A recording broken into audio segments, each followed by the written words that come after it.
introduce what our lovely Humanities Guild is, and anyone else can add anything to this, but this is what we're going to say about the amazing group that we have here.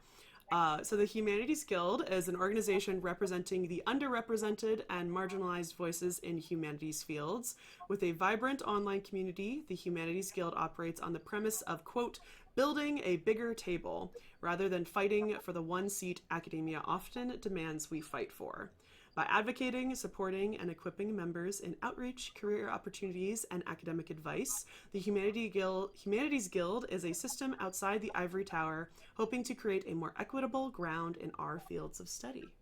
I'm so happy to have you guys all here because the Humanities Guild, which is going to be like our kind of end point in all this, but it's meant so much to me, and I'm just so glad to have met all of you guys because I think it's just like such an amazing community, and there are several more. This is just a small sampling of everyone that we have. I actually was hoping to do 2 of these lectures with more people, and then realized why is October busy? What happened? And it was going to be one Humanities Guild one, and then I was going to pull from some of the other people that I've guested with, and hoping. Do we have any numbers? So we have 130 members overall. What's represented here is the team that runs the whole thing. So, yeah. Yes. So, to start us all off, to everyone introduce themselves. That's actually one of the questions I wanted to get, so everyone kind of knows.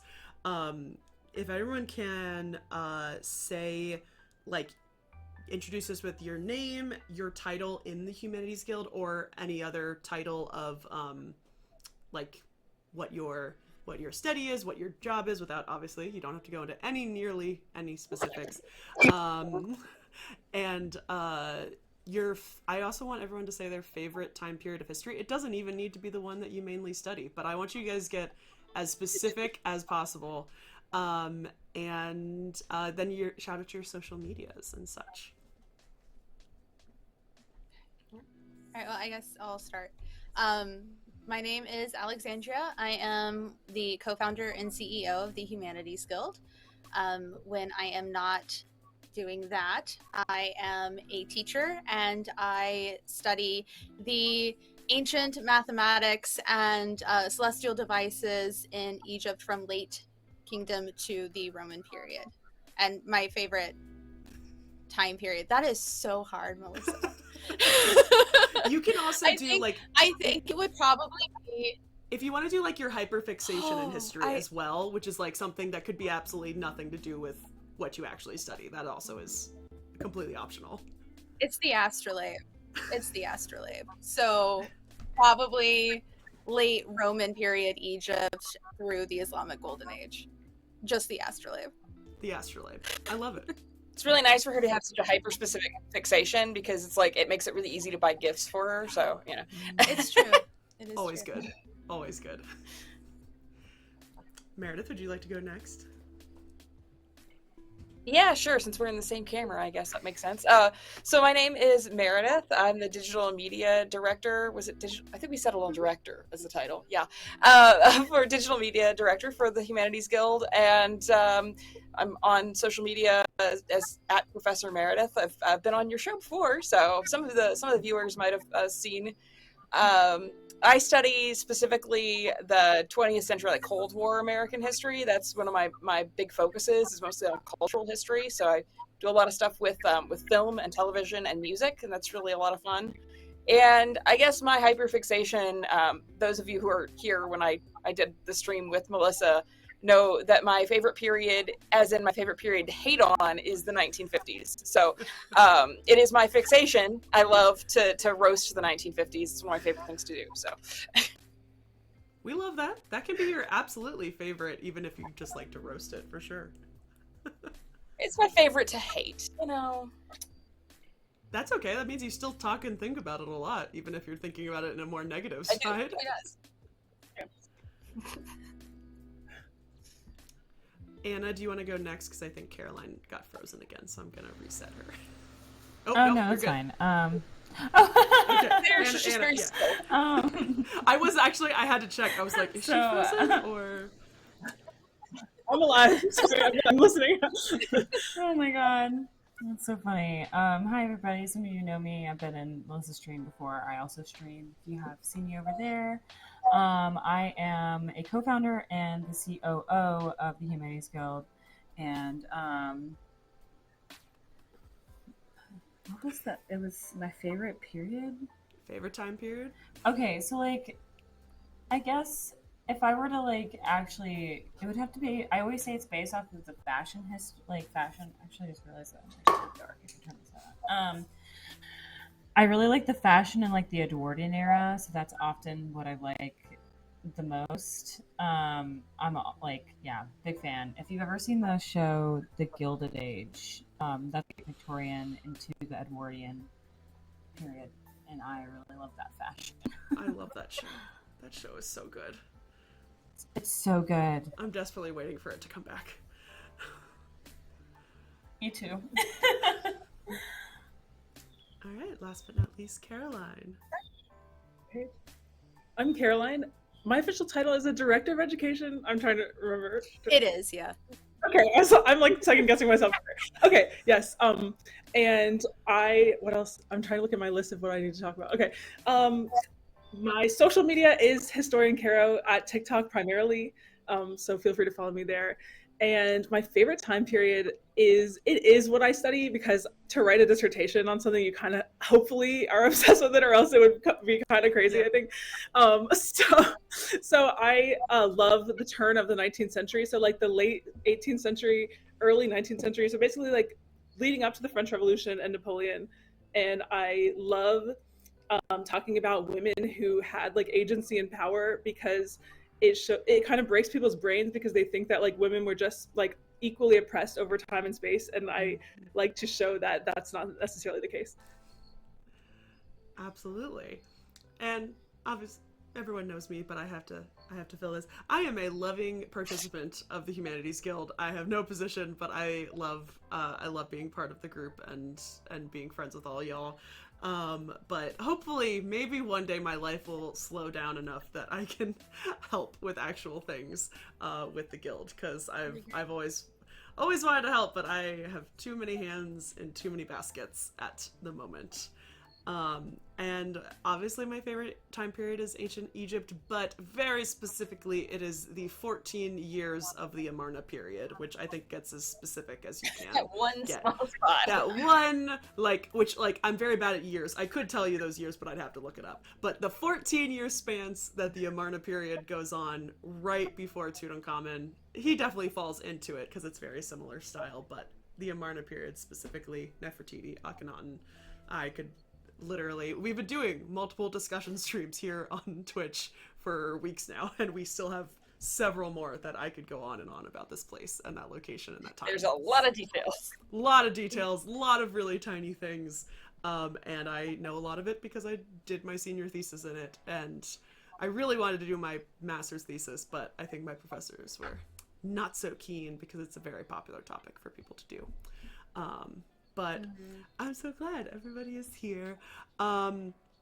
So the big thing is, show of hands, who has done like archaeological work versus on our more historian side? Because I know the Humanities Guild is obviously, it's all humanities. So there are multiple, like there's a very wide range of the specific fields, even though they all get very, very much intertwined. So raise your hand who's done archaeological work? Yes. So that's the thing. So like we have archaeology, and there will be some questions for Caroline and Meredith for those who have not done archaeological work, but we're keeping with this as history. Archaeology is history, so we can easily answer questions all about it. But I want to know everyone's kind of path to be able to like get into the field, because I think there's so many winding paths for people to get into it, and the amount of people that I meet after I tell them I'm an archaeologist or I'm an Egyptologist, that they're like, that's what I wanted to do when I was a kid, or I loved Egyptology, I would have loved to do, like, I've literally, not even joking, had an interaction today with somebody who sold me some ancient Egyptian jewelry off of Facebook Marketplace. But she literally was like, I loved I loved archaeology when I was a kid, and I always wanted to do it, but, and then they give you some reason. My parents wouldn't support it. I didn't have enough money. I didn't think it, like all these different things. And so I kind of want to hear from each of you guys about how you guys got to that path, because everybody's is different, and because we are also working professionally in so many different aspects of that field as well. So anyone like to get started? Or I guess I could share my intro one, which I've shared multiple times on this stream, but I've been in love with ancient Egypt since I was a little child, as of Mummies in the Morning, the Mary Pope Osborne Magic Treehouse book. That was the first love, and I was just very, very lucky that my parents supported it, took me to a King Tut exhibit when I was 13, and then there was a significant gap where in high school where I didn't really think that that could be a career, and then in college started taking archaeology classes, and then I was just hooked from day one. But I've also flip-flopped, like, as I've said, the only time that I've been paid as a professional to do archaeology was actually this past summer, and that was to do an archaeological camp with kids. I have done 8 different excavations beyond that, but they were all volunteer or I paid to do them. So it's like my archaeology level is quite low in comparison with others. And that's the leading to getting into a museum educator. So anyone, that's my half. Anna, do you want to go next? Anyone? Yeah, I can go. So I got into archaeology. Well, okay, I wanted to be an archaeologist since I was really little. Like, I remember when I was like 5, however old I was when they first like talked about the concept of like archaeology. I think it was probably they were showing us like stuff about ancient Egyptians, and I remember thinking like I want to do that, and then I didn't really, it always was in the back of my head when people would ask me, hey, what do you want to be when you grow up? Because they always ask you that when you're a kid. So I was asked that, and I'd say doctor. I want to be a pediatrician is actually what I used to say. And then I ended up failing out of a STEM program at my high school, and then went to college, got my undergraduate degree in history, and while I was there, I met my undergraduate advisor, Bill, who is an archaeologist, and he was the one who got me into it, and he was the one who showed me it could actually be a job, because I didn't think it could be. So I now have a master's in archaeology, and I couldn't be happier. So, yeah. I did everything backwards. So I didn't start my education in archaeology until I was in my late 20s. I got married and had kids first and did that whole thing. And I always wanted to be an archaeologist, especially anything to do with like Egyptology and nautical archaeology. I remember just combing over any books that I could find on the subject and absolutely adoring it. And when the pandemic hit, I was like, now's as good a time as ever. And ended up applying for the University of Oxford and somehow got in, and started finishing up my undergrad and then going into my postgrad through their programs, and did a bunch of different things. Started out with a concentration in nautical archaeology, and that was really great. Worked with a lot of brass artifacts, which is something I'm obviously with the astrolabe, it's what I'm most interested in. That was really great experience. And then with health issues, wasn't clear to dive anymore, and I didn't know what I was going to do. And my advisor was like, I'm an Egyptologist, we finally got you. So I ended up switching to Egyptology, which is what I am studying now and working on my thesis. And I absolutely love it. My main job is teaching and doing outreach for 8 to 12-year-olds in regards to archaeology and Egyptology, and it's the best job in the entire world. But yeah, I think that whole idea of that you have to start and do things a very certain way, of going directly into undergrad, taking on all of the field schools that you can, it definitely makes things easier. But I think I'm a living testament that you can start whenever. And I'm 33 now, and I'm still doing it. And yeah, it's super awesome that we now have these opportunities for continuing education non-traditionally. Absolutely. That's why I wanted to hear it, because I know y'all have different paths and such. And on the more historian side, please share as well, like how you guys got into the time period that you're studying and eventually like the positions that you're in as well. Carol, you go ahead and go. Okay, sure.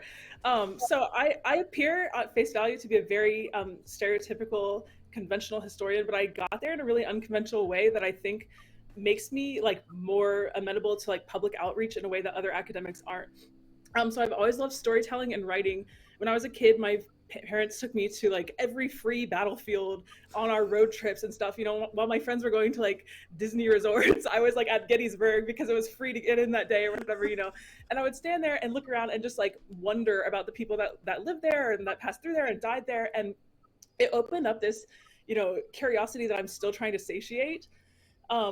In undergrad, I was actually a political scientist who minored in history, but I loved history. I thought, oh, I'll be a political scientist because that's more practical. And then I realized I don't really want to work for some like, you know, corrupt politician on the Hill, which is what all of my friends from undergrad do now. So I ended up being a social worker for a little bit. And then I taught high school history for 3 years. And in the back of my head was always the French Revolution and all of this, because in my AP Euro class as a teenager, I learned about the French Revolution. I was just like, why don't more people know about this? Why is this an elective? Why isn't this like standard to learn in our schools? Because it's so important with regard to our revolution as well. And then I got poached from my teaching job by my advisor for my grad school, for my master's and my PhD. After I had emailed him a question and he's like, hey, you want to come go to grad school here? And I was like, I never thought about it, but sure, let's do it. And then that's how I ended up with my PhD in European history and teaching at an awesome university. And so that's my kind of convoluted path to where I am now. That's amazing. I did not know half of yeah, that. That's so good. I didn't know. The lore. We're learning all the lore tonight. Yeah. No. I kind of have another. I did everything backwards too. Like I don't know. Like my career path has been so weird and circuitous. I actually started out. I changed my major like 4 times in undergrad. I started out in journalism, and then I went to poli-sci, and then I had some financial issues and had to drop out, and then I went to culinary school. And then eventually came back and finished I went to culinary school. It was a weird period. I realized very quickly that while I love cooking for people I love, I hate cooking for people. So I couldn't turn that into a career, as it turns out. I was like, I think I would get arrested if I had to be a chef in a restaurant. I probably would be. So let's not do that. And then I went and finally, like, I realized that I actually liked history, which it's a whole backstory that I had bad history teachers in high school, like so many bad ones. And they made it so deadly boring. And so I hated it until I realized, wait, I do like history. I just didn't like the way they did it. And so I finished my undergrad in history, and then I went, I knew I was going to go to grad school. And I ended up going overseas for grad school, which was a really great experience because it was a whole different way of studying history, very different perspective. I tried really hard not to be the ugly American in any of my classes and just like, you know, talk about everything from my perspective. But I was the only American there, so they were always asking me questions. And I went to school during the pandemic, and that's how I ended up stuck in like the Cold War era, which I really enjoy, as it turns out. But my initial plan was to study the Dutch East India Company. Which I still have a lot of weird knowledge about that period of time, but because it was what I initially started on. But during the pandemic, all of the archives were closed, and the archive that I needed, there was an archive in the Netherlands where I was, and also one in Jakarta in Indonesia, and I couldn't get into either of them. They were both completely shut down. I couldn't go, and most of the stuff wasn't digitized. So I had to pick a new topic, and I was like, you know what, it needs to be something in the 20th century because most of that's going to be digitized and accessible. And I sat down with my thesis advisor and we hashed it out, and she was like, let's talk about science fiction and like colonialism, and ended up doing my master's thesis on Star Trek, and that was really, really fun to do. So now I'm kind of the Star Trek person, except that people on TikTok men on TikTok are always trying to tell me they know more about Star Trek than me, which is really annoying. Because I'm like, I have a degree in this, and they're like, you can't have a degree in Star Trek. And I'm like, I literally do. But yeah. And so I got kind of obsessed with that period of time, and yeah, so that's how I ended up in that. But it's a really weird history, and I think the same thing that you said, Caroline, is that it gives you a really different perspective on outreach, because you have all this background that's not in history, and you're not a traditional academic. And so I have a lot of things. It's always funny when I'm teaching my students, that they're like, they'll ask me a question about something completely unrelated, and I'll have an answer for it, and they're like, why do you know that? And I'm like, I'm not just a historian, guys. I have a lot of backstory. Like, so yeah, it's fun. I think it's great because truly, I actually recently got a message on LinkedIn from a student of one of like my mentors in my undergraduate who like is an amazing professor, and he specializes in like such a like very small, minute, like he's a numismatist for Sogdian coins, like ancient Afghani like coins and stuff, and he's stuck at my university, which like you would love him. He's great. But like he's stuck at my university, which like could not, literally didn't even have an archaeology program really when I was there. Like literally, like he's just kind of stuck in the art history department teaching the most basic classes. And so one of his current students sent me a message on LinkedIn and was like, I'm really interested in Egypt and conservation and artifacts and stuff. And I remember saying, like, she was just like, do you have any advice for me? And I was just kind of like, you can get into this field in so many different paths. Like so many different paths will like lead you to this. And it's really like, unfortunately, you have to find that really niche thing that probably needs some sort of degree or like certification or something. And so because this student specifically is like, I want to do conservation. And I was like, I hate to say it, completely forget about Egypt. Just do conservation, look for the best conservation school you can. And maybe if you can find a school that also has an Egyptologist and maybe also has an Egyptian museum, like that's the way to go about it. It's like, and I feel like with all of us, it seems like we all knew we liked history. In some cases, we knew we liked archaeology and doing that. But it was, I always find my path is so wibbly wobbly because I didn't know what I wanted when I started undergrad. As the joke that I tell everyone, I went into undergrad to be a creative writer, to write novels, and I thought archaeology would be a good backup job, which is the big joke in the world. That little Melissa, I love that. Little Melissa did not know how little archaeology would pay and things like that. And then, but it was truly, as soon as I started taking archaeology classes, that flip-flopped. Like I was still a creative writing minor. I still took classes every single semester, but like suddenly I was like, this is it. But by that time I had realized it, I was like, oh, I picked a school that doesn't have an actual working archaeologist. Like nobody has been worked in the field forever because it only had a concentration.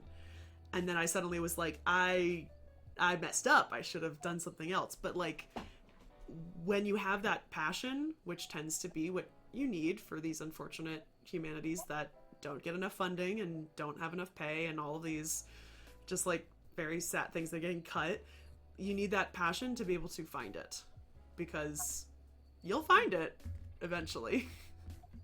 But it's something that we need to constantly be advocating for, that this is deserving and this is something that needs to be continuously studied. I'm currently in the middle of TikTok. I don't even want to say they're trolls because they probably think they're real, of being like, I just posted a video about 600 tombs or 600 Ptolemaic coffins have been found in the Delta, and they're all like, put them back, don't do it, No. After this year we've already had. And I'm like, can you shut up please? And then I think I've had at least 4 full conversations about the difference between grave digging and archaeology. And those I actively have to, no, this is not what it is. It's a lot. Nobody's gonna go dig up your grandma in a cemetery because your cemeteries now have protections, and this place does not. Listing bajillions of reasons now. But things like this, like letting the public understand really what our field is, and that our field is deserving of that space, because that is something that is so difficult for sure. Yeah. For the non-archaeologists in our group, how does archaeology support your guys' time period or your guys' research? Because for archaeologists, the artifacts and the actual digging is everything, and then all of the extra stuff is just extra to help us. How does archaeology and artifacts and things like that help? Meredith, this might be a little bit a harder question for your time period, but you can go back to the East India Company times if that helps. I could go back to that, yeah. Well, I can start with it, yeah. So, I mean, obviously, 20th century history, I mean, there are artifacts, right? There are comic books, there are, you know, movies. That is true, actually. I think one of the more interesting things... Yes. Yeah, I think one of the more interesting things is sometimes trying to find copies of old movies that have been later been digitally altered and things like that, which is, they've changed a lot of things from those films. So finding like a VHS copy of a movie or even a DVD, like an older DVD or things like that hasn't been edited or changed in streaming can be really useful. So there still is like artifact work, but obviously it's less. There's still a lot of dust involved. I can't discount that. There's a lot of dust in antique stores. My Claritin gets a workout for sure, but absolutely. The East India Company definitely is a huge amount of artifacts. The archives that they have on the East India Company, because the Dutch love to keep their records, and so there's just huge warehouses full of record keeping and things like that. And of course, the East India Company pillaged huge sections of Asia and the islands in those areas. So there's a lot of artifacts to work with on that as well. So it's a big part of it. And just working with archaeologists is really fun. Like hopefully we're going to be doing a paper at a conference next year. And we're using like archaeology and my cultural history as to play off and talk about a video game. So we're having a lot of fun working on that. So absolutely. For me, I think it really, like, obviously I appreciate the artifacts that relate to the French Revolution and stuff, but really, for my research, I think the work of archaeologists helps my teaching a lot, because students often need something material to ground these like theories and narratives that, you know, run throughout history, and, you know, showing them something, whether it's taking them to an archive or showing them an initiative, like a real world initiative where historians and archaeologists are working together, is like really impactful, and something clicks in their brains usually where they realize like, oh, this isn't just dead people on paper in the past. This is something that left a material record. And something that comes to mind when I'm teaching the French Atlantic and kind of like the Caribbean world in the 18th and 19th centuries is there's an initiative, and I'll link to this in the chat when I'm done talking, but there's an initiative that's called like the Slave Shipwreck Project, where historians and archaeologists have and continue to spend a lot of time, a lot of money, and a lot of effort to do underwater archaeology and write these narratives and show us what they find at the bottom of the ocean. And it's really difficult, but it's like really impactful, and it's something that's like of the moment, thinking about like kind of the reckoning with like race relations and everything in the last couple of years. So like it's really always really powerful, and I think it shows students not only how these fields can work together, but also how the past relates so heavily to the present. Absolutely. That's a great point, because that is true. The like having that physical sometimes, like this actually leads perfectly into my next question, which is like, I am an artifacts person. Like I need the physical things. Like I love looking at them and like really truly examining them and trying to kind of build a story from that, and then possibly from like any extra like external stuff, but like the artifacts are really my thing. And one of the jokes that like I have is when it comes to like Egypt, I am a tomb girly versus a temple girly, and that is kind of like the temples are, I'm not tapped in as much to like the religious like life of Egypt, but I love the mummification and all of the different objects in there. So like I love that physical, like being able to walk in those places that talk about their life. And so the question I had was like, who out of all of us are like artifact or like the actual objects people, who really likes the structures and the monuments to go to see, and then who really likes the literature and the tech and the textual people, and like, because I find that automatically will qualify for most historians because everyone has their own interests and really likes specific things. I myself am the artifact. I love being able to hold an artifact. Well, I'm a very Yeah, technical literary person personally. I obviously that works better for history, but Mhm. I do a lot of like literary. I use a lot of literary and media literacy tools in my analysis of Mhm. things. So, like, I spend a lot of time rewatching old movies or rewatching old TV shows and kind of analyzing what that tells us about that time period and things like that. Like how it tells us about, like, what Star Trek the original series tells us about how America at the time viewed like the Vietnam War and things like that. So it's a lot of textual analysis. I took at least one literary theory course in grad school. Less said about that, the better. But it was an odd course, but it was necessary. I'm mentally traumatized by it, but it was necessary. So yeah, I'm a textual literature kind of person myself. Mhm. Alexandria, do I yeah, even I have to ask definitely with think. the astrolabe? Oh, sorry, Anna. Oh, no, you're okay. Go ahead. we know what she likes. We know what she likes. I'm a girl Um, who does what she likes. Yeah, No, Anna, you go ahead, and then I can just fill that off. You're fine. Oh my god, no, you're fine. Yeah, I would say that like I think I can be 50-50 when I'm in the field. I'm like, okay, obviously I'm in the field right now, which is why I'm in a hotel room. I'm like, give me the artifacts, you know? Mhm. Like I'm manifesting, like let this test have positive results. Um, and when I'm obviously back in my office, I'm doing a lot of writing. Reading a lot of literature. Um, so I do think I can kind of go back and forth. I definitely lean towards more artifact. And I am excited because tomorrow I'm taking my crew to an archive building to try and learn more about the site that we've been working on. So woohoo! Very cool. Yeah, I actually think I'm 50-50. I have to say, because I am obsessed with the astrolabe. Like that's been established.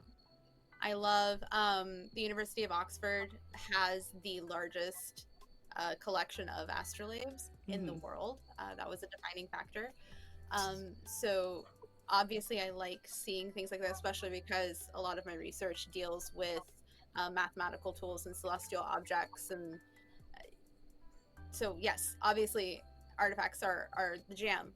But on the flip side of that, a lot of what I do as well is studying ancient mathematics and how that was used in things like early astronomy.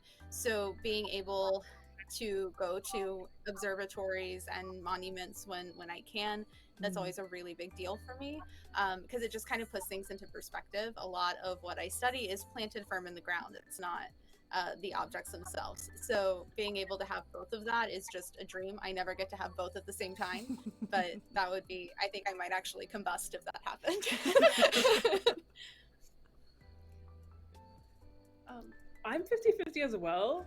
Obviously, I have to have a good degree of literature to like study history, but I mean like some even in the archive, like I have these like things I handled that were like not just paperwork, but like this kind of like ephemera, like somebody's like little pocketbook. And it like starts me spiraling into like someone held this, someone owned this, you know, like these like these kind of like rabbit holes where That's it what we like very love. much humanizes the people that we read about. And then like I said earlier, teaching like history through material culture, students love it. So like I've taught the French Revolution with like the French Revolution through objects. So like we looked at the guillotine one week, we looked at the different the red hat that the Yeah. revolutionaries wore. So we like looked at fashion for a few weeks and like but specific like objects that people wore or you know kind of like rallied around. And that was really cool. So yeah, I think both for me. I realized that the reason I am not I definitely am certain structures. I'm kind of 50-50 between structures and artifacts, but I've also realized that in comparison with a lot of other archaeologists, the reason I'm not a textual person is because Egypt doesn't have as many texts during the time period that I do. So it's like I don't need to rely on it as much.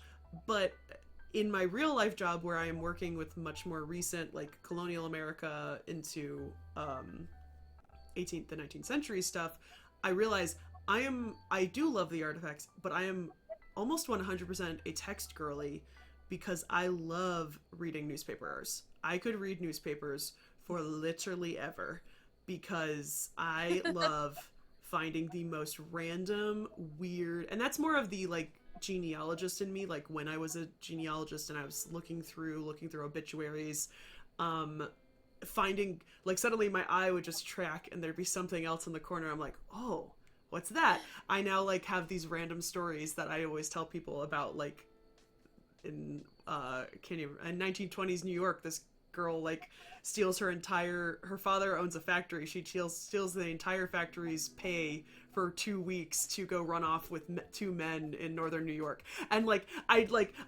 and that's just because yeah. And this is the thing. So like you just find these little things, and then you just get on the rabbit hole. And so when I'm not doing Egypt stuff, I really, really am a text girly, because it's just like I could read a Wikipedia article for hours and just like keep on going and deep diving and then going to different pages and stuff and finding it that way. But that, I guess, is also because I'm in my house, or I'm sitting at a computer rather than being in an archaeological lab. Anytime I'm at my archaeology museum, if they are working with artifacts, I'm all like staring at them like a crazy person, like, what's everyone cleaning today? Well, anything's like scanned. It is really interesting to look at like newspapers and things like that, and even though they're scanned in, I almost feel like those are still artifact more than they are textual evidence, just because they are true. So, like, you can learn so much not just from the text of what they wrote, but how it was laid out and all of those things. One of my absolute, like, whenever I'm bored, I have a PDF file of like 700 pages of old Citizen Council, which they're not good guys, like newsletters that I found a long time ago, and I read through them and find just the weirdest stuff, and it's great for teaching, but it's also just like it's spawned entire episodes of my podcast. Like it's really fun to look at, and they're artifacts in and of themselves. So believe me, that a lot of what I find is spurring the potential, hopefully future Humanities Guild podcast. That would entirely be that, because it would just be random tangents of things that I have found being like, I just need to share them, but they have nothing to do with Egypt, so where do I put all this knowledge? We might just have to put it somewhere else. Well, and when we're talking about, text when it comes to Egyptology, at least I know, like, late, when we're talking about Roman period and stuff, the amount of deciphering of how much of this is, Roman historian political tool, and how much of this is like, can I take this as a textual evidence, as a primary source, stresses me out so much that if I don't have to deal with it, I'm so happy. Yeah. Reminding people that the text from a period is not always necessarily accurate, just the way our newspapers today are not accurate, is always fun. I just remember having a long conversation with students about like the depiction of the Borgia, and I'm like, no, that was all propaganda. You have to understand like what was going on in Italy at the time that this was happening and why they were saying this stuff. It doesn't necessarily mean that any of this happened, which I get these little hyperfixations. Like, I'm an American historian, but if you get me started on the Borgia, I will talk your ear off for like half an hour or so. Almost anything Ramses II wrote, you can probably you could just probably throw that out and be like, he's fiction. Yeah, like you can take all of it, just a little bit. Like I always, the sprinkle of salt. You can take a little bit of it, and then you gotta look at you gotta cross-reference with some other stuff. Because you're right, it still happens today, but yeah, everything has its own perspective. Same thing with Winston Churchill. If he said it, it's probably wrong. He's probably making it up for funsies. I guarantee you he's making it up. Anyway. Controversial. I love that. I did not know this about Winston Churchill, man. He started on Winston Churchill, no? Oh my god, that's so funny. So, with archaeology and with history, the reason, as I mentioned in like the bio of the Humanities Guild at the beginning, is the reason this entire group essentially is formed is because of some of the more difficult things that have kind of come up in the humanities field, especially towards marginalized communities. And the Dapper historian, who is another genealogist and historian, was in the chat, asked this question. It's very similar to the one that I had, which was what are improvements that we think need to be made to the field? And he was asking specifically, like, what are your thoughts on the future of archaeology? Changes for the future, hopeful, pessimistic, and the question that I had was the do we what are some I'm not even going to say do we think there needs to be improvements. I'm going to say what are the improvements that we think that might be needed in, we can say, in the whole humanities or in more specifically archaeology and history in general, because there are quite a lot, and some that have specifically to do with why the Humanities Guild was formed, and some that probably have absolutely nothing to do with why we formed this.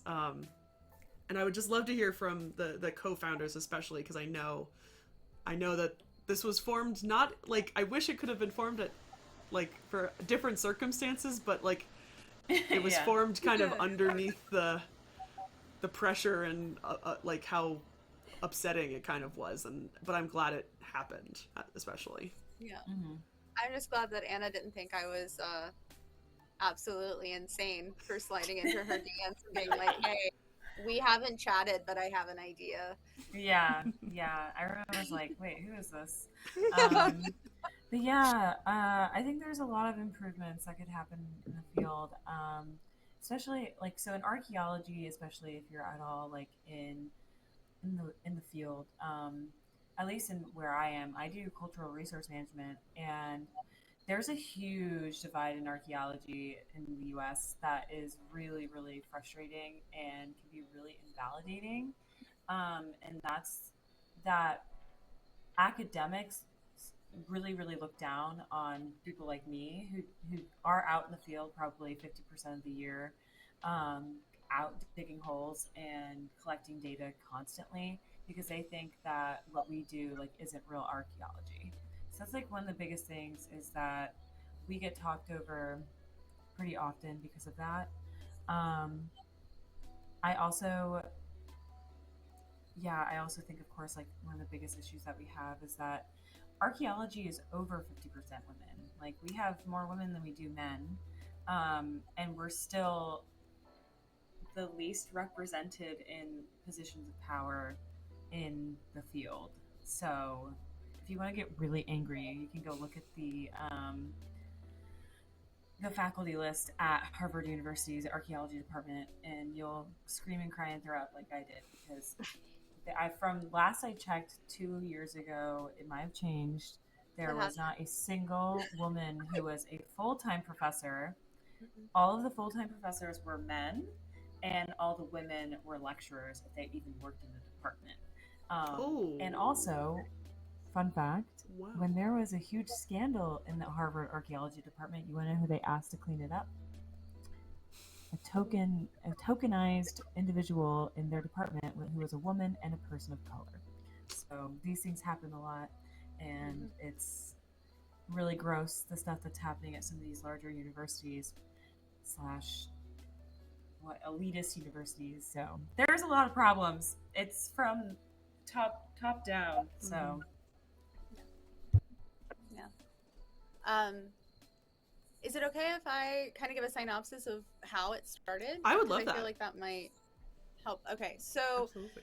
how the Humanities Guild became a thing was a bunch of archaeologists, women archaeologists, were invited to do a live roundtable discussion about the issues of looting. All of these women were prominent on spaces like TikTok, and were doing online outreach. And there were, I believe, 6 women and 2 men. And during that entire roundtable discussion, I did not hear a single woman getting a word in edgewise over these 2 men. They were belittled and talked down to and talked over, and there was a huge power structure being played there that was just, it was comical. And I realized that we needed a safe space to talk to each other without being interrupted. So it originally just started as a Discord. It was going to be a place where those of us who were felt underrepresented and were doing outreach could come onto this Discord, and we could share things with each other. We could help each other. And then it became an entire beast of its own and turned into an organization. And now we represent all different types of underrepresented and marginalized groups. Most of them do outreach, and we listen to these issues from both an academic and outreach and working in the field. And the main underlining issue is just constantly sexism and racism and homophobia in these spaces. And even if you're not working academically, the issues that are felt within those kind of metaphorical four walls are really felt all the way through the field, especially in regards of harassment. And so a lot of really prominent, really women especially, who have so much promise, just having to quit the field out of both their physical health and their mental health, because it is a lot, and it's difficult to encourage at this point young people joining in the field, even though it is so important. And so my hope is that, even though I feel like we're a very small drop in that bucket, that we can create a community that has each other's back. Because I feel personally that archaeology and history and anthropology and linguistics, all of these fields within the humanities, are so important. I'm sorry, I have geese and they're freaking out. Very loud. So if you hear something in the background, I'm like trying to be all serious, and my goose Malfoy is like freaking out in the background. I apologize. You did name, he was named Malfoy. That's all I'm saying. I did not name him Malfoy, but we're getting off that. I'm saying. But the point is that all of these things are so important to humanity, to our present and our future, and understanding the past and how we as a collective, as humanity operates. But in order for, I think, the field to thrive and continue, we have to kind of tear down those walls and demand these spaces be welcoming, and they be safe, and they be held accountable. And that is a full-time job. It really is. Yeah. Yeah, absolutely. Not to bring the mood down. Sorry. No, this is a serious question. No, it's absolutely, because it's so hard, because there are so many different fields within archaeology, that involve archaeology, like Anna was saying, with like CRM and then academia, and I feel like, minus the Egyptology side of it, because although I still talk about Egyptology all the time, I'm not really in it academically with it, like anything. But with my real-time job, I'm on this very strange gap between CRM and academia, where I'm working in an archaeology museum, I'm working for a city that has a city archaeologist. We've actually had 3 city archaeologists in its history. They have all been women, which is like very, Oh, wow. we're hoping actually to do a little like thing for Women's History Month about it, because it is like, we've had 3 city archaeologists, they've all been women. The vast majority of our entire like historic department in our city is women. But it's like, I observe these things almost from the sidelines, like, because I know so many people who are in CRM, I know people who have gone deeper into academia, and my academic career, grad school, was so traumatizing to me, and it just is like, on that side of things, where it has literally nothing to do with archaeology itself. But I hate that I can't tell people, that I tell people, I'm like, you should not go to my grad school. Like, I hate that I have to tell that to people, because that's not what I want to do. I want to encourage people to go and continue, and my school was very accessible to people with financial difficulties, but I would not recommend it because of how it was run, and how it was very pretentious, and it was very much trying to be an Ivy League. And I was telling this, I did an interview with Dane Roberts on his YouTube channel, and I was telling him, like, I was not allowed to contact other Egyptologists or other professionals without going through my professor, which like for that introduction via email, which shocked me as a grad student, because when I was an undergrad, I had reached out to Dr. Barry Kemp, who is an Egyptologist that sadly passed away last year, but Egyptologist who ran the Amarna project out of either Cambridge or Oxford. I always forget which one. But literally, like, I sent an email as a like senior in college being like, hey, do you have any more info for me? And he's like, I don't have much, but here you go. And like, we had a great conversation. And then suddenly, when I am older and wiser and probably writing more professional emails, I am not qualified enough to introduce myself to another professional. And that was like wild to kind of see that. And so I always see that there's these problems, and I feel like I'm just always on the sidelines, because it's just like, I feel like in some cases I don't even know how to fix these, because I'm not in academia and I'm not in CRM, but I can see all the drama going down. Yeah. And I'm not sure that we'll ever fully fix it. No. Especially Not this generation anyway. Well, yeah, and I think when you're working in something that is an institution, no matter what the field is, there's going to be there's just going to be bad points. There's always going to be cons. And there's always going to be corruption, especially when you have people who hold power. That's just kind of a fact of life. It's not a fact of life that any of us like, hopefully, but it is a fact of life. And I think what gives me hope is seeing our members support each other, being willing to write recommendation letters. They see a job posting and they don't, gate that. It immediately goes into our resources board. People are sharing with each other and wanting to uplift each other overall. And I think just seeing that, especially with these younger undergrads that are coming in, we have like 18 to 22 year olds that have joined and are being more active on the Discord, and just their like instant wanting to have each other's back gives me so much hope. And I know that they're going to face things that I wish I could protect them from. I know things that some of us have gone through that you don't want anyone else to experience, especially within academia. But I feel like they're going to be okay. Like, I feel like they've got this. And I'm really excited to see where this next generation takes it. I don't know if the humanities will look the same 10, 20 years from now, but I'm excited to see what it does look like, because I think overall it'll be better. Yeah, I see that hope as well. I see the people that comment and say like, I'm studying this. I want to continue with this and really want to just like absorb that knowledge.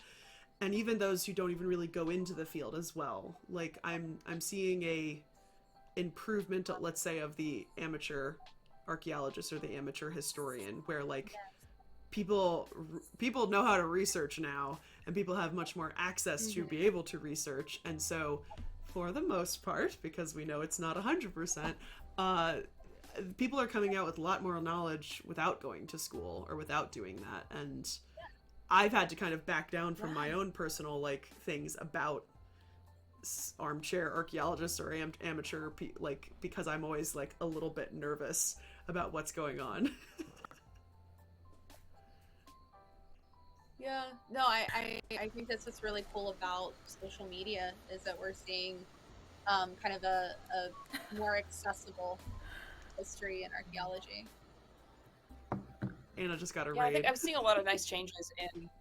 Oh, hey!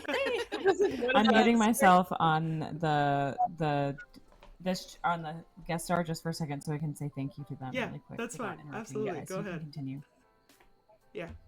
I'm starting to see a lot of good changes in the history field too, where I mean, it has been that, traditionally the more quote unquote masculine histories, like military history and political science history and things like that, have been the extremely well funded ones, and those are still gonna I still see those as being more well funded than like cultural history and kind of more traditionally respected. Like if you go into a bookstore, the majority of the texts that you're going to find are going to be like presidential history, military history, that kind of stuff.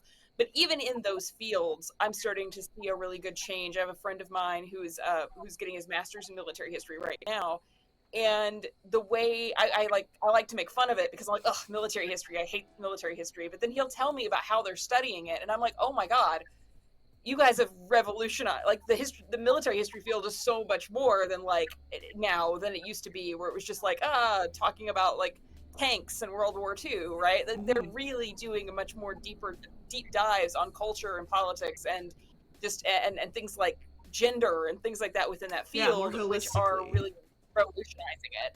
And I'm really excited about that, because those are those fields where things like, you know, talking about race or talking about gender or things like that can gain respectability by inserting those into those kind of popular types of history as well, I think. And so that's going to benefit my area of history as well. And it's going to, you know, bring that more light onto women's history and cultural history as well. So that's a good thing, I think. Absolutely. Can I speak to that point? Yes, Ooh, please. I was gonna be like, Caroline. Yeah, because, okay, no, I totally agree, because here's the thing is like, people want to see themselves in history, like people want to see people who are like them, right? And it's not that there weren't people that are like them, and it's not that historians don't talk about these people either. It's that the institutions that exist privilege certain narratives. And you know, so when people say like, the victors write history, there's just no story of this thing or that thing, it's like, well, actually there are, and there's people working really hard to tell those stories. But the very institutions, the institutions that exist today and gatekeep or share knowledge or platform certain people, those are the same institutions that used to enslave people. Those are the, you know, the archives even, you know what I mean? And so when we have something like social media, it's not perfect. When we have pop history that we can get to people like this, it's certainly not perfect. It has its pitfalls, but what it allows us to do is show people, like, it allows us to platform these historians, whether they're academic or public, or some combination, that are working hard to tell the stories of marginalized people who did leave behind records. They're just harder to find, or you have to be more innovative to find them, right? And so, like, I think that's one of the really cool things. I could rant about academia and history, but I'm going to go with the hope theme, because for now, because I like it, right? I think it's really important. And, you know, to me, who kind of straddles both worlds, it's like, well, I'm going to let the ivory tower, like, if it just wants to go extinct, it's its own fault. But I don't think history has to, you know? And so, yeah, speaking to Meredith's point, I just think it's really cool, because we can kind of like sidestep these limiting institutions. Yeah, and I think that's really important. It's really nice to see, like, every time David brings something new that they're talking about in class to me, I'm like, oh my God, this is so amazing. I now have new respect for military history. And he's like, don't take it as the whole area. Like, my school is good. That does not mean they're all like getting woke. Like, that's not necessarily the case, but there is improvement in these areas where they're talking more about this stuff. And I wanted to say something really funny, going back to something that Anna said. You were talking about Harvard having like so few women in positions of power. I want to just like, this will probably make everyone in this scream, and anybody in the chat scream as well. I had a conversation. Now, to be fair, I taught at a very like conservative religious private university. But I had a conversation with the head of the history department once about the fact that there were very few women in the department. And more so than that, none of the women in the department were full-time professors. They were all adjuncts. And I was like, fine, I only have my master's. I don't expect to be a full-time professor. Yeah. But like, there are women with PhDs. Why are they not full-time professors? And his response to me was he even knew it was wrong. Like, he was looking sheepish when he said it. He was like, we're still operating under the idea that women don't need full-time jobs because they have husbands with full-time jobs. And I think there's still a very big cultural expectation of this. Like, it goes into like the reason why women, like, teaching has been like devalued, because, oh well, you're a female teacher, so that means you have a husband, so you don't need all that money. This is a hobby for you. And that's like, adjuncting's a hobby job. You can't survive on it unless you have a spouse that has a good career, which is one of the reasons why I resigned from that school. But that's a problem not at other schools as well, where there's just kind of this general cultural idea that women don't need full-time jobs. They really just need part-time jobs as a hobby, and then go take care of the babies. That's kind of how they're still acting in a lot of ways, which makes me mad. For the record, you can have a husband, a full-time job, and take care of the babies. Yeah, you can do that. Exactly. Or you can be super single and have a full-time job. Or don't do any of that. That still doesn't pay the I was bills. talking about That's the other sorry. thing. Yeah, it's ridiculous. It's just it was wild. And even the head of the department was like, he knew it was wrong as he was saying it. He was like, I'm not saying I believe this, but I don't make the hiring decisions. Like people the need a apportionment filter. for this department. Men need a filter sometimes, And it's still and a big that's thing. So it was bad. It was very bad. And I it haven't was heard almost. this yet. I guess I forgot. I thought I No. had told you this story. No, This this must is have new been- to me. This must have been before I joined the guild. This must have been, because I'm pretty sure I would have told everyone in the I group. bet you. but- I bet that happened to you, and then you were like, "I gotta join this guild now." Like that's my insight. I don't even remember who invited me to join the guild, but I was like, I'm enraged. I have it in a spreadsheet somewhere. Oh, okay. Well, there we go. Now I know. Find out later. For the record, I know how all of you joined. Oh, we have an aspirational stay-at-home dad in the or Yes. stay-at-home husband in the. Roman Growbeards, Nice. one of our lovely, Nice. Hey, you know, that is a respectable decision. One of my best male friends, he also wants to be a stay-at-home dad. That's his dream. He just wants to meet a nice lawyer or doctor and just stay home and take care of the babies. That's I what mean, he wants I just to do, want to so. stay home, but that's like a side. Like that's just for me. But we'll just move. That's move also on. what I want to do. I That's don't like- really that's want like the any of the other stuff. problem. I just want to stay home. It's like I just She's want been the around decision. mine too much. She's been here for a week, and she's like, no. Like, I'm just gonna move in here. I was like, I'm just gonna stay. I'm gonna be your personal chef. I'll just stay here and cook for you guys, and then I'll just. God, I'm not come leaving. to my apartment. Come visit me, please. It's sad up here. I'm It's lonely okay. now that I have been eating very well.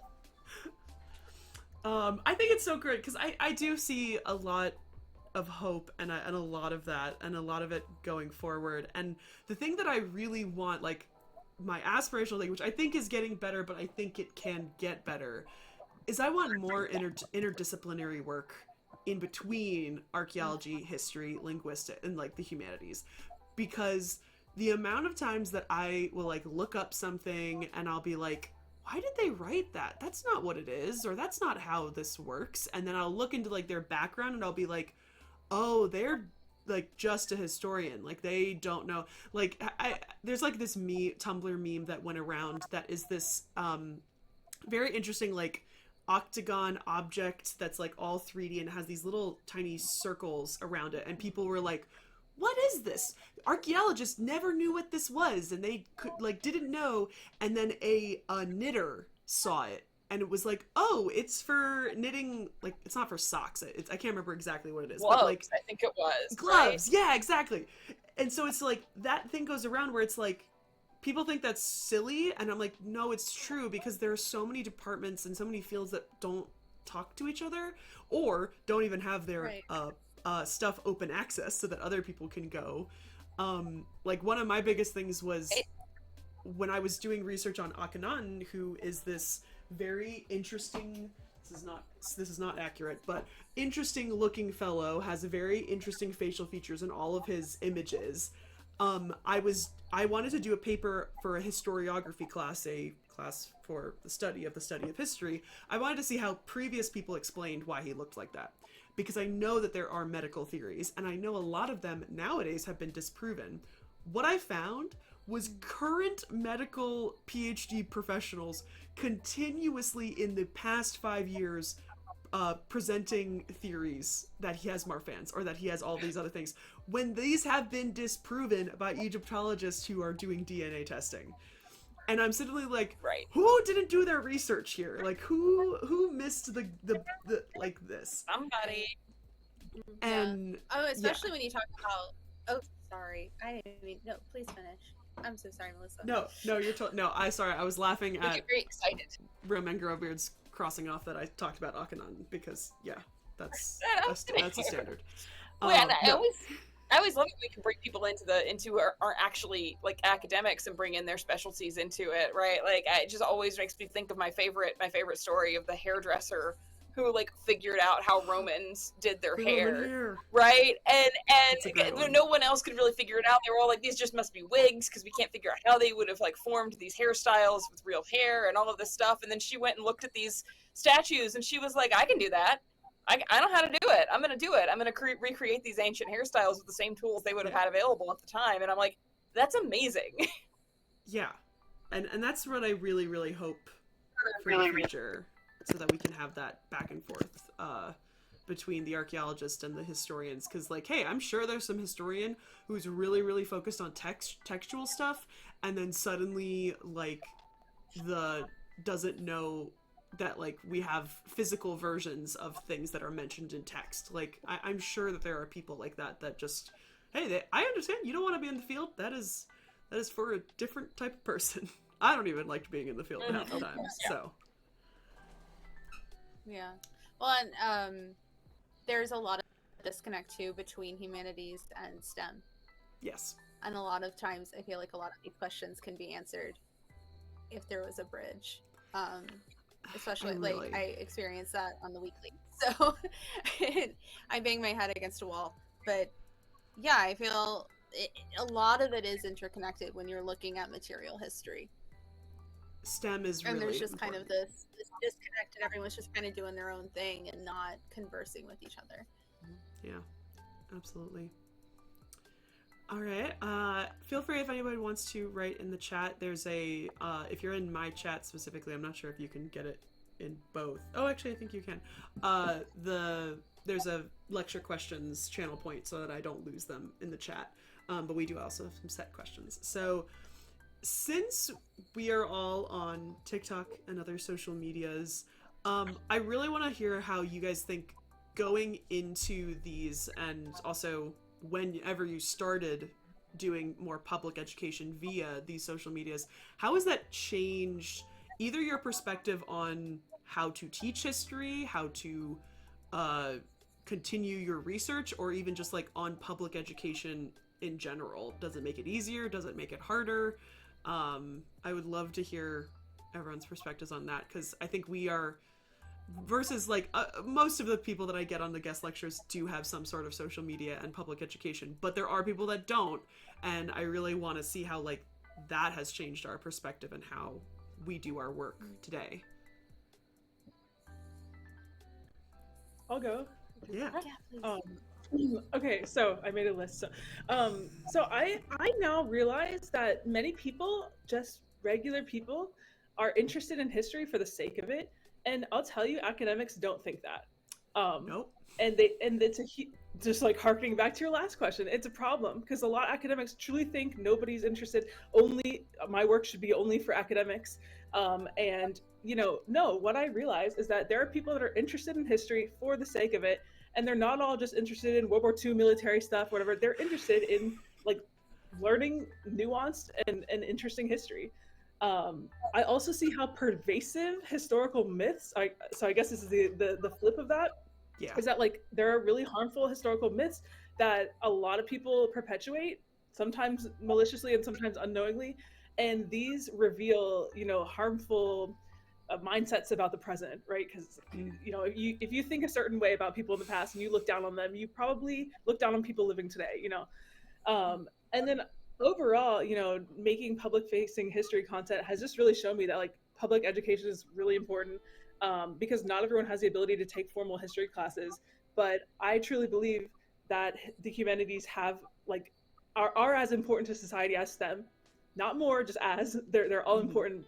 And I think everyone deserves to be able to access interesting, reliable, and accessible history. Absolutely.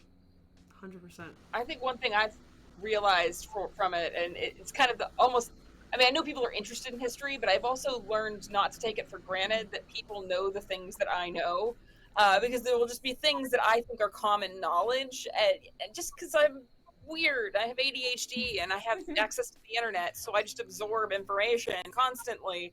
But I will say something and make just like a random reference to it in a TikTok video, and all of the comments will be like, what? I don't know anything about that. What are you talking about? And I'll have to go back and make an explanation video, because I thought that was common knowledge information, but they did not know about it at all, which really has changed.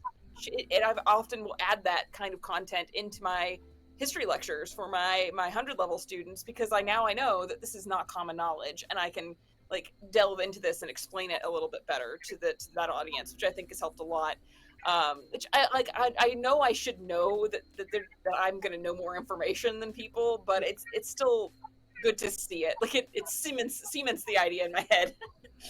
I love that, Meredith, because one of the things I struggled with when I started MelissainDeNile is that I did Fun Fact Fridays on like Instagram, and I struggled sometimes to find what I was considering a fun fact, and I realized a fun fact is just a fact that nobody knows about, or that maybe some people know about, but I realized like I was looking for like the, you know, ancient Egyptians had a pregnancy test that was actually semi-accurate. Like I was looking for the really like niche, weird, and that is true. If anybody, I did not just make that up. It turns out you don't have to go niche. People just don't know that is this actually stuff. true. No, I'm like, oh, I could just literally say, "Did you know this?" and it would be a fun fact to some people, and that really twisted my mind because I was really looking for those niche things that I thought, hey, I barely know about this, so let's do more research. And I'm like, oh wait, I can just talk about the normal stuff. Like that definitely fun was facts for everybody. Yeah, exactly. And there is also like I can't just say things because I know them on my video, which is another thing you said. I literally I talked about magic bricks. All I said was magic bricks in one of my videos, and I got too many comments saying like, "Did you just pass over magic bricks?" And I still have to make a video like reply to it. But I'm like, Oh my god. I'm sorry. I thought everyone knew about magic bricks. I'm sorry. Yeah. A few months ago, I made some random throwaway comment about how, like, if an organization uses the term America first, like, you know something's wrong with them because of the history of the phrase. And everyone else was like, what do you mean the history of the phrase? We don't know the history of the phrase. And I was like, I just assumed everyone knew where the term came from. And so I had to do a couple of follow-up videos on it. And I was like, no, there's a really well-documented history of problems with this phrase. So if the group is using it, it's a red flag. And I was like, oh my God, how did they not know this? But there you go. Yeah, I was going to mention, like, Caroline was talking about how there are these, like, pervasive myths that will honestly drive you insane if you're on, like, TikTok and in these, like, public spaces. Like, people didn't live very long in the past, and They're short. Like, all women died in childbirth, all this stuff, and like, oh, people were really short back then. Yeah. It's all like not true. And I can literally like, it's like clockwork. Probably like once or twice a year, I can repost the same video explaining that there are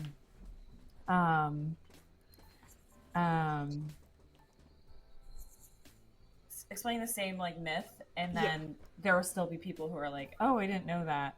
And I know that Caroline not too long ago, like maybe it was almost it might have been over a year ago now, like there was this one insane myth like story about a woman giving birth to rabbits, and it's like one of those things where like it's like clockwork with that, because some random history page on TikTok will get this like story and they'll be like, this woman gave birth to rabbits, and then Caroline will be like, no she didn't. Also she was a victim like of sexual assault, like hello. Yeah, I never thought I'd have to explain the mathematical concept of an average to people as often as I have when it comes to like everyone died really young in the Middle Ages, and I'm like, no, do you understand how averages work? Did you pass elementary math? Like, I'm concerned about this because they don't do averages in elementary school, do they? I don't know when they do. I don't know math. This is why I should be the one having to explain this to people. It's middle school. You were middle school. I was close. Well, you're not going to get I elementary should school be the one students on explaining TikTok. this because I don't know when math is taught. But obviously, people are not learning what an average is, and I'm concerned about it. So. No, I feel like it's a major part of your job, Caroline. Mm-hmm. For sure. Is debunking these kind of like, I don't not necessarily. I mean, myths, yes, but just overall blanket misconceptions within periods of history, or like how much we fixed it all now. I'm just in awe of you, so I'm like platforming you. Sorry, but. Literally, it took me so long to have to make. I think it's 6 videos in a row, which of course none of them got traction. Sorry, Freya's comment. I completely had forgotten about that person until I was talking about it with Dane Roberts, and I literally was like, oh, is he still around? still And I have a gift. literally completely had forgotten about him. I still have a GIF related to that particular person that I Sorry. created. That Anyway. was a really long, like, loud laugh, but I wasn't No, expecting that that, was- and then I guessed something. That was so good. Oh my god. But I I'm had to so do sorry. like literally 6 videos to really explain the nuance of the quote unquote Victorians ancient Egyptian mummies, which like in so many different ways is untrue. Like it is true, but it's not the Victorians, which is like my favorite part of like the whole story. It's like every time if there's something weird in history, you can probably attribute it to the Victorians, except this, because they thought that that was weird, and so they stopped doing it, which is always like makes me laugh. Like, yes, did they do mummy unwrapping parties, and did they still sort of use mummy brown paint? Yes, but they were like, no, we're not gonna eat. And like, I did like 6 videos to really explain the nuance on it, and it got like no traction, nothing, and I'm just like, cool, great. And literally, My favorite. Dane Roberts in our interview said it, and I was like, that's not true, and quote unquote Victorians ate, and I was like, Dane, let me teach you something about this, because it's those quick phrases, those quick like titles of an article, that's what gets spread around, not really even like a further longer story or something. You just get the woman who gave birth to rabbits, and it just like goes in the wind, and it will never go away. The fastest way to make me angry online is to tag me in a video where somebody is saying that, like, well, women used to get married at like 12 or 13. That was the normal age. That's the Don't way. get me started on that. That's the quickest way to make me mad. And Oh no, you. we're So yeah, triggering let's Caroline. get together on this one. God. I didn't. So There's so many.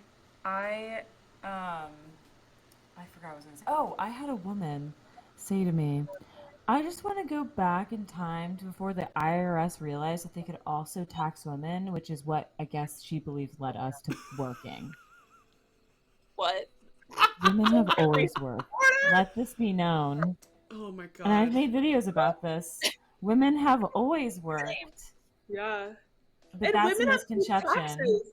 I'm literally presenting a paper next month in San Francisco about women paying taxes in the 1700s. So Oh, But That's so the IRS exciting. gave But the us IRS didn't feminism or exist. something. Yeah. So they can tax women. What? Oh my god. I love women have conspiracy theories. I've women had had to pay two- taxes when they want to go back to. So Right? Oh my god. This is Taxes what I are the was reason saying, that writing Caroline. happened. I So feel like, like that's everyone. like your entire Yeah. your job. I'm so sorry.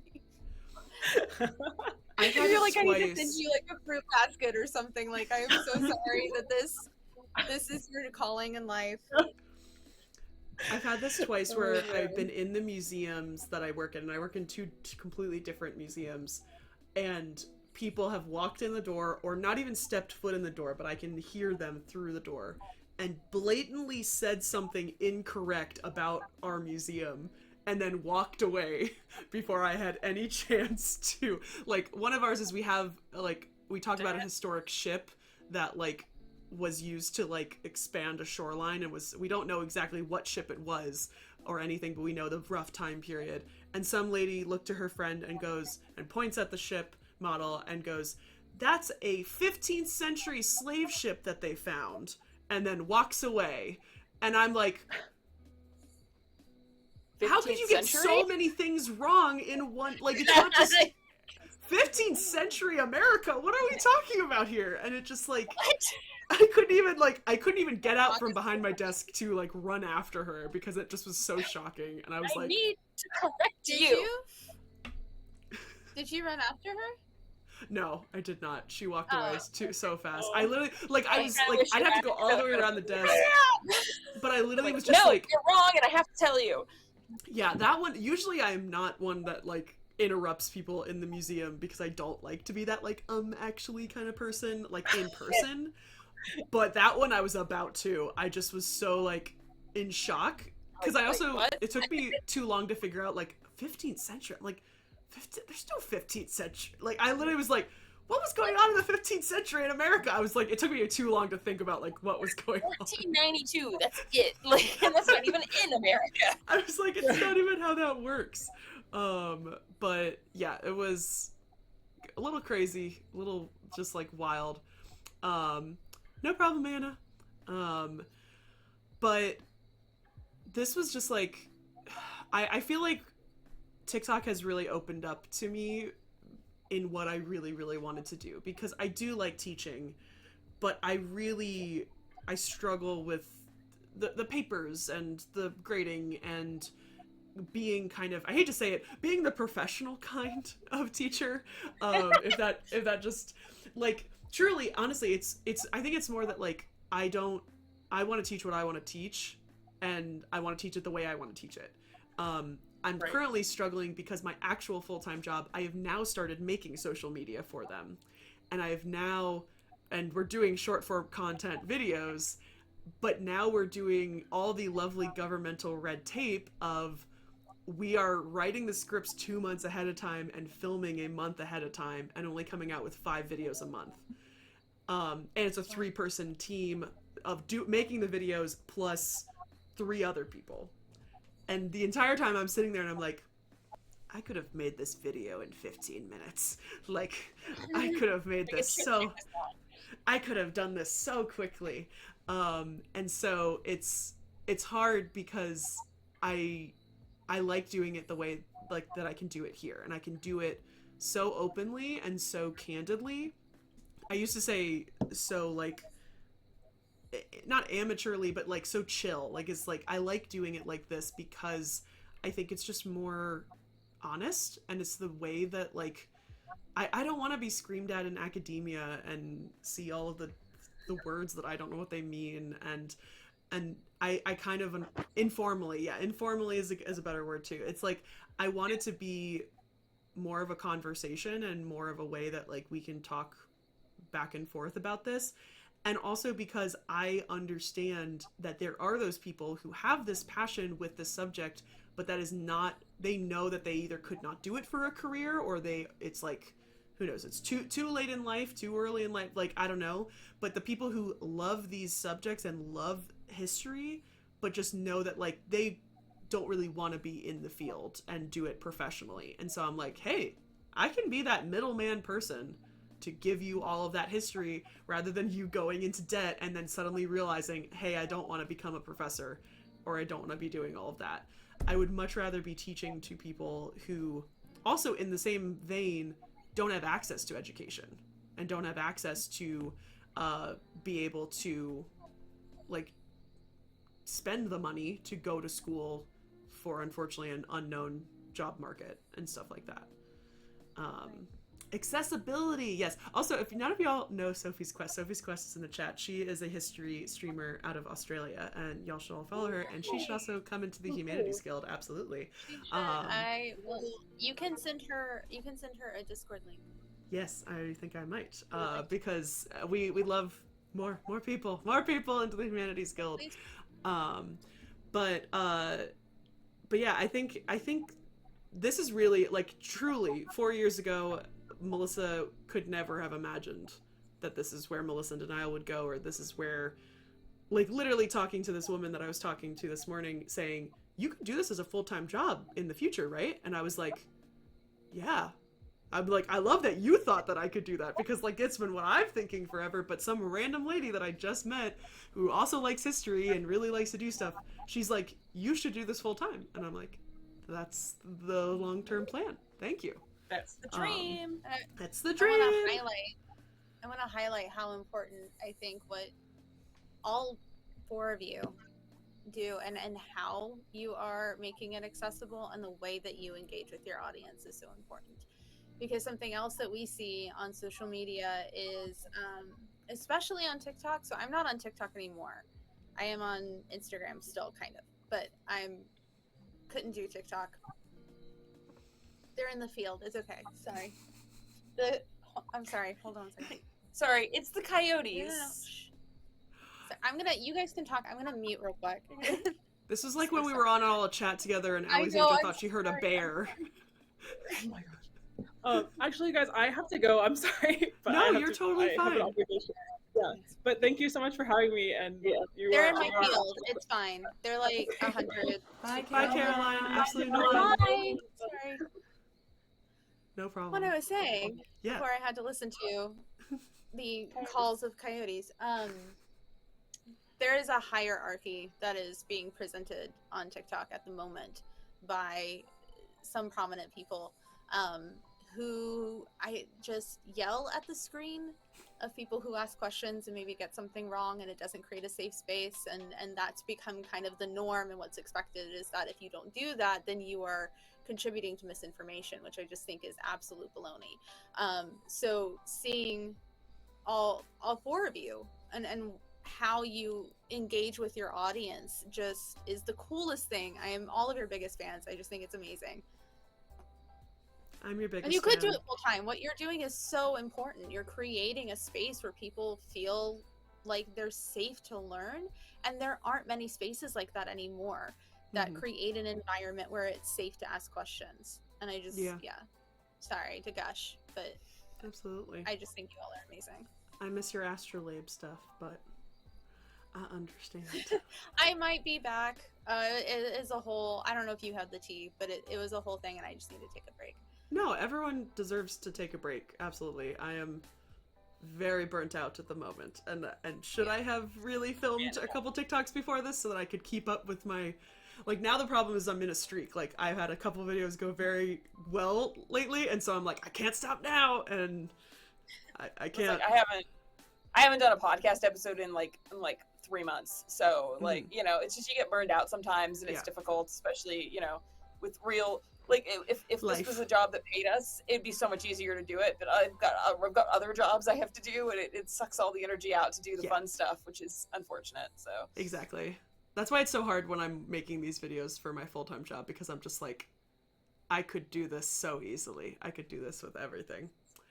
Well, we only have one more question left, and that is much more on personally of how has the Humanities Guild helped supported you guys personally and also professionally, because I would really like to hear, because I know the Humanities Guild, we're starting to go out on conferences and stuff, and I would love to hear, like, have we gotten good feedback and things like do other groups know about us, because I'm not in the loop as much as I would love to be with the Discord and everything. Well, I will say, like, professionally, Caroline's not here anymore, but Caroline, just like gently took my hands and was like, just do the thing, and just like bullied me into submitting proposals to conferences, which was really necessary for me because I was so freaked out about it, and I didn't know what I was doing, and so she just kind of was like, I'm going to bully you gently into doing this, which was so helpful. So she's kind of like a I love that. older sister, even if I don't even know if she's older than me, but I still feel like she's like my older sister who bullies me. And like personally, oh my gosh, I just love all you guys so much. Like, it's just been so much fun to have this like community and stuff. I mean, like, look, I've got my sister. She's not my real sister, but she's my sister. I had to explain that to my boss because I accidentally said sister. And then I screwed it up by telling her, no, she's not my sister. It was a whole thing. But anyway, I mean, I've made so many good friends through it. So it's been like a huge blessing for me, I think. So. I mean, Melissa and I met in real life. Well, I've now met everybody here I have met in real life. I know, it's so cool. I'm behind. I'm Yeah. behind. I just have to go down to where you guys are. Because you guys are all like, more centrally located than I am. Come visit. Yeah, I am. I just make plans. hold on, sorry. I just I may or may not have been timing something. My personal stream right now, which is on at the same time as Melissa's, is 7 minutes delayed. Wow. Sorry, I just had to let y'all know that. I love is that. actually insane. That's a record. That's bad. I have dropped playing. I have dropped 200,000 frames, but okay. Yeah, so I have been lucky enough to meet so many people, whether it just be for fun, whether it just be like, I was at a conference in Rome. Gracie didn't make it in. Yeah, and I feel really lucky to say that I've made so many friends. I met Freya, Ancient Freya, who's here, and I knew that when like even before we met that we were kindred spirits, and we just I hate to say it, but she was the only person who I cried a little bit about having to say goodbye to, Oh. and like it just I never thought that I would be able to have so many friends online. And I am embarrassed with the fact that when I was younger, I had a friend who would talk about her online friends. And in the back of my mind, I would never say it out loud because it's mean. Mm. But I always think those aren't real friends. They're so real friends. They're Yes. so real friends. Oh no, I had that thought when I Um, was younger too, Anna. But I have since changed that Yeah. absolutely. And now my mom was like, don't talk to people on the internet. They'll, like axe murder you. And then I'm like, I'm gonna go travel halfway across the country to go stay with my friend I met on the internet. Like, yeah. My mom's like, are you sure they're Are not you serial sure? killers? Like, I'm not 100% sure, but I think they'll be fine. Like, it's fine. No, absolutely. Mom, if they were a serial killer, I don't think they would tell me if they were one. Probably So not. It's a good argument. Oh my goodness. It's so No, true. It's All that. I mean, I feel a little self-serving to be like, this thing I started changed my life. No, because I just said that about MelissainDeNile, so MelissainDeNile changed my life. So you can say this did. Yeah, I mean, I didn't go to Rome. I stayed home and presented virtually the conference that Anna and Grace went to, and that was life-changing for me. That was never something that I thought I would ever get to do. And to talk on a level of authority, I think was an out-of-body experience. Mhm. I don't know who decided I should be allowed to do that, but it was great. We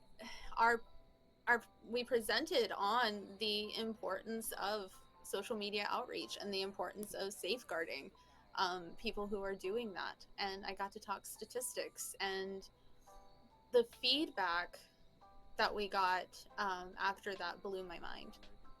We had a director from the Museum of Athens reach out to me, and that she's starting a board for looking at public historians and archaeologists on TikTok. Wow. And that one of their big things is that they didn't want to platform that because of all of the things that can go wrong, and just knowing that there's something out there that exists. Maybe there's other organizations out there that will follow suit or are already doing it. That was mind-blowing to me on like even just a selfish level of like, oh my gosh, you work at the like so the impressed. museum in And you're Athens, talking are to me? you kidding me? When you start later, like I said, I started on this journey very close to being 30.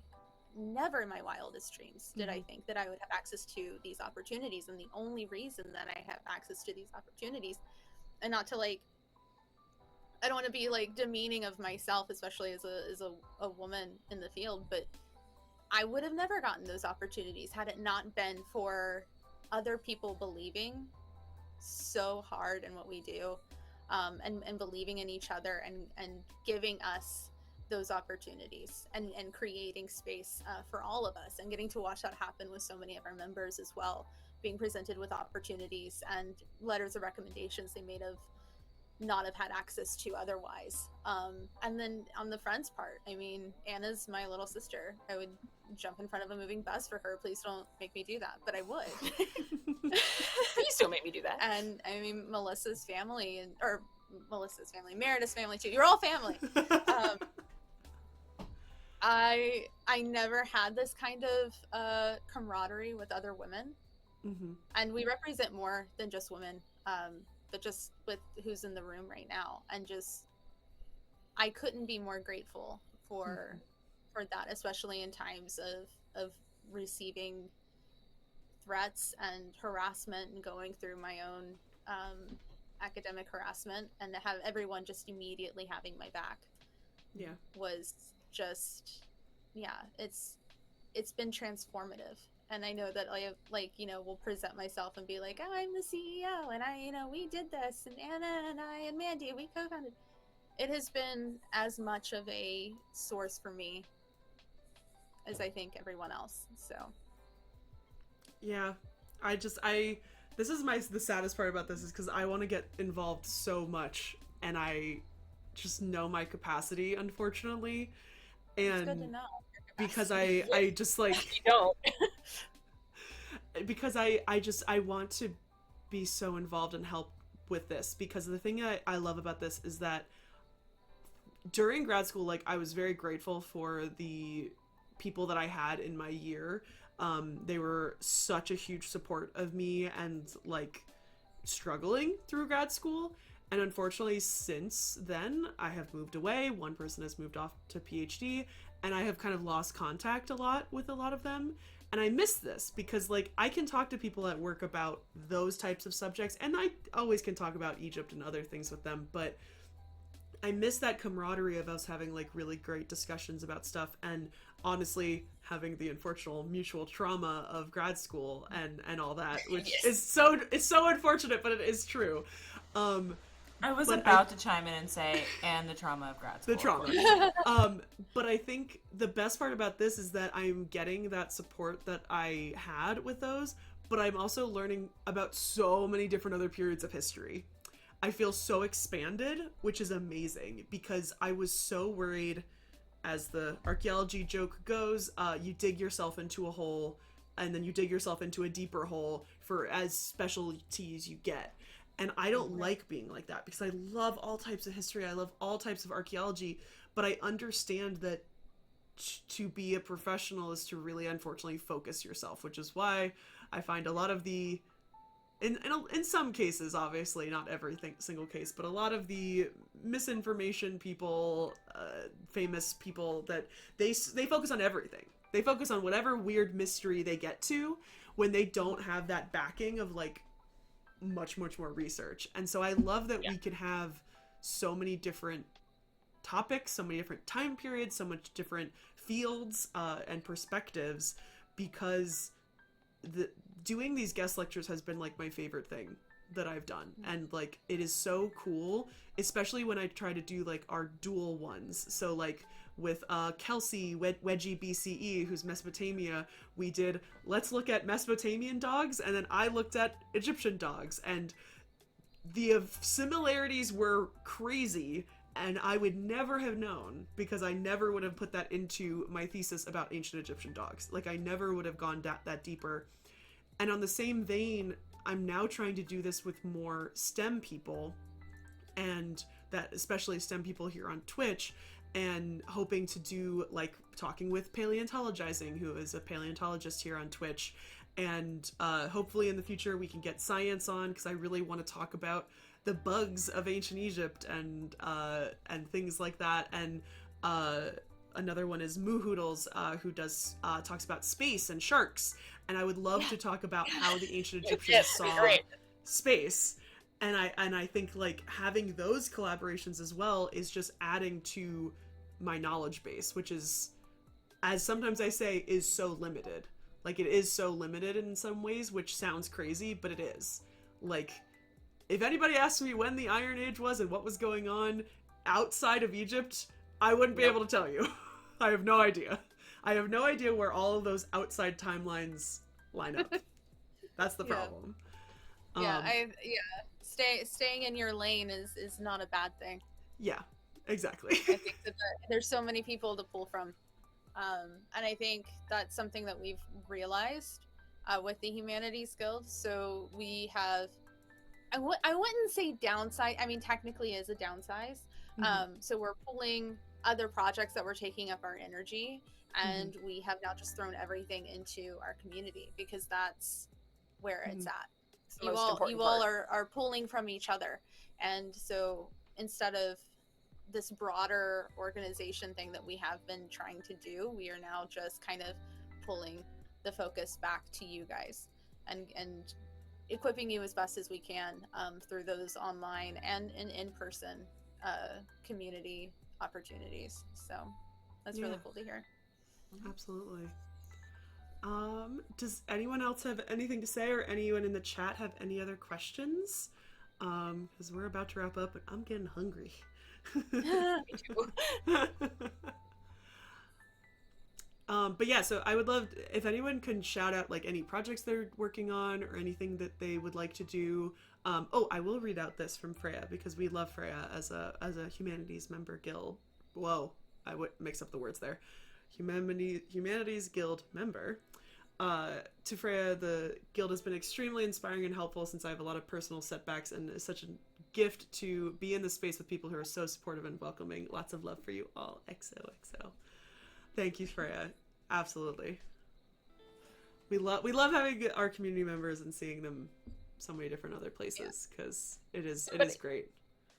Somebody way earlier in the chat asked me a question, and I didn't want to like interrupt because we had a good conversation going. Somebody way earlier in the chat, if they're still here, asked me what my favorite 1950s Jello recipe is, and I would just like to say that person has triggered my PTSD. Thank you so much. I will have nightmares tonight, and it's perfection salad.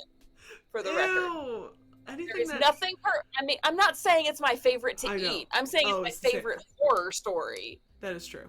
But yeah, the words Jello and salad should not be in the same sentence together. And also, that's another topic you should not get me started on, talking about Jello in the 1950s, because I've got theories about it. I think I would love that. Every time you guys tell something, I'm just like, this is a new guest lecture theory. Like, I'm just suddenly like, you should do I will come on and talk to you guys about Jello in the 1950s. I will do it. Don't threaten.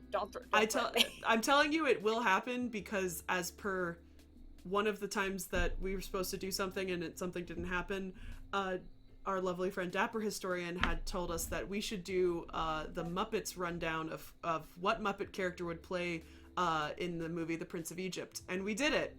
Along with the Mummy movie as well, and it was the Mummy movie, and I missed it. That one was harder. That one was harder because I'm not as familiar with the characters because it is not a nostalgic movie for me. But the Prince of Egypt one was amazing because there was a lot of arguments about there's no female Muppets. I think there needs to be more female Muppet representation. Send me a message on Discord. I'll start the research on the Jello salad episode. We'll do this. Yeah, because we will be taking a pause for new guest lectures. I think we will have one in November. I'm still working out the kinks of it because the person is in a very completely different time zone, and that is messing with some scheduling things. But we will probably be back in like I will probably start sending out the form for new ideas for lectures probably closer to December or January, and then starting closer to March. I think that's going to be our season, is going to be March, and then I would really like to do this every year, and that kind of be the end point, is do an international archaeology in October. Would be a really great schedule. As for like projects, is it go ahead. Yeah. I'm sorry. That's okay. I was gonna ask Melissa, is it Zane that you're trying to get on Liminality? Oh god. In a different time zone? Oh no, but that is a good one. I would absolutely like to chat with him. No, it's somebody else. I'm blanking on her username, but I believe she is in Austria.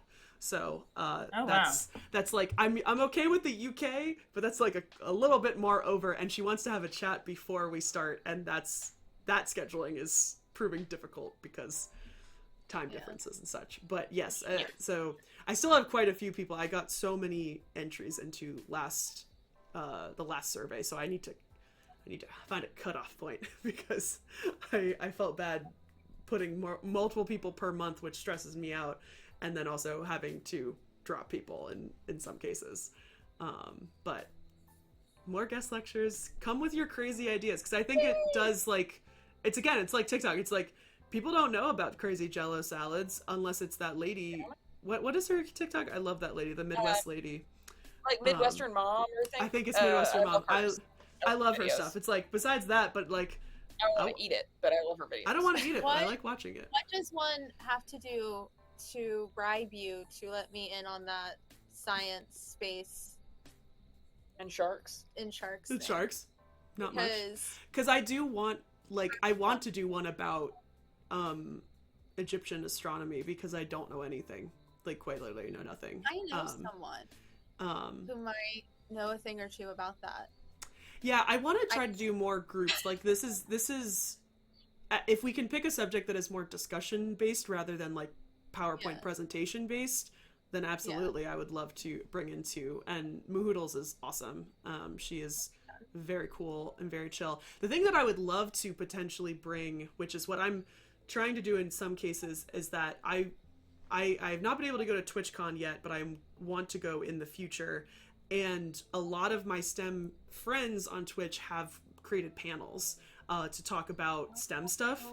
And I really want to do a whole archaeologist one and get Anna and Amateur and then literally anybody else who wants to come along to go and do one. Because, like, I do, while I love that my STEM friends like science and moohoodles and paleontologizing, they're all like, come on to the panel with us or do something. Like, I feel so unqualified because it is a different, like there is, I know that STEM is in archaeology, but I am not on the STEM side of archaeology. I am not using all the fancy DNA machines and things that I don't even truly know anything about. I am literally like, I like looking at things and the art historical theories from it. So like, I feel very underqualified sometimes to be like included with them in like the STEM, or like if you, there's also a group called the Knowledge Fellowship, which is a group of Twitch streamers that have that are essentially presenting anything that there is their personal knowledge. So there's a great mixture of STEM and humanities and economics and politics and all of that group. So I'm part of that group as well. But I do still, in some cases, feel very underqualified, and I would just love to do an archaeologist one, or maybe even history, and we could get Sophie's Quest on there too, and get other people as well. I'll carry your bags. It'd be fun. I'm hoping to go next year. Because it always sneaks up on me because it's in September. So it always sneaks up on me, and it's always in San Diego, which I was literally in San Diego in April. But yeah, I'm planning on going this year. This is the 4th year MelissainDeNile is fundraising to go to both TwitchCon and a conference. Gotta figure out which one. But let's hoping. Awesome. Alrighty. Anything else? Anyone else want to plug anything? I haven't put out a new episode in a while, but I am working on some new stuff for my podcast. So if anybody wants to subscribe, it's at bitchyhistory.com. I'm gonna write yeah. that down. I think most people here, not most people, but a lot of people here do follow me on my Twitch, but I'm also on TikTok, and I'm also on Instagram under the same username, Anna_the_archaeologist. A lot of letters. lot of letters, Yeah. Anna. I've Too been many thinking letters. about renaming it.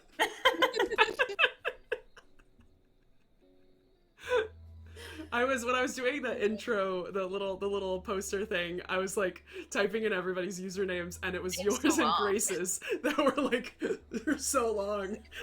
It's just moving all of the text the other way.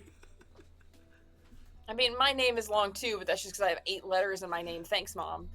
I was gonna say, yeah, I got 4 full words, so we're all pretty long. Is the new Humanities Guild website, will that be up? Is that up already? I can't remember. It is not up at this point. We are focusing on our Discord right now, and Got it. we're reimagining our website on pretty much just how we want to go about supporting the community. It just became very clear that's where our strength is, and we didn't want to be spread too thin. So the website is not up. You can either reach out to Melissa or Anna and get an invite to our Discords, or yes, Me too. or Professor Meredith. You can still email us at info@thehumanities.org if you have interest as well. That'll be up for a while. But yeah, otherwise, goodness, I haven't even thought about that, and I should have for this stream. It may be spring before the website is back up and running, but that does not mean that we're not working. Behind the scenes more. It's just, Absolutely. We're ducks. There's just nothing going on the surface. Yeah. I'm paddling Well- very fast underneath. yeah. This entire thing is one big experiment. Yeah. And I know that Anna and I, the whole time, our main objective is how do we make the most impact, while still being able to focus on our own careers, so that we don't get burned out. And yeah, so it's just at the point that we're very well aware that the thing that is equipping all of you the most to be out there and do your outreach and feel supported and be able to access care and resources that you need in certain situations is really just through having this opportunity to talk to an incredible group of people pretty much 24/7. So yeah, Absolutely. I think I'm rambling on that now, but that's our goal, and I'm really excited about what it might look like in the next few months. Absolutely. Well, thank you guys so much for coming on, and thank you to Caroline who had to leave a little early. This will go on my YouTube whenever I get a break. It will be there. I'm not on as long a backlog as I was, but I have one more that has to go up before this, and then this one. But you can also, if you have not, check out all of these ladies' lectures over on my YouTube, because they are all on there and they are all getting views, which is really good.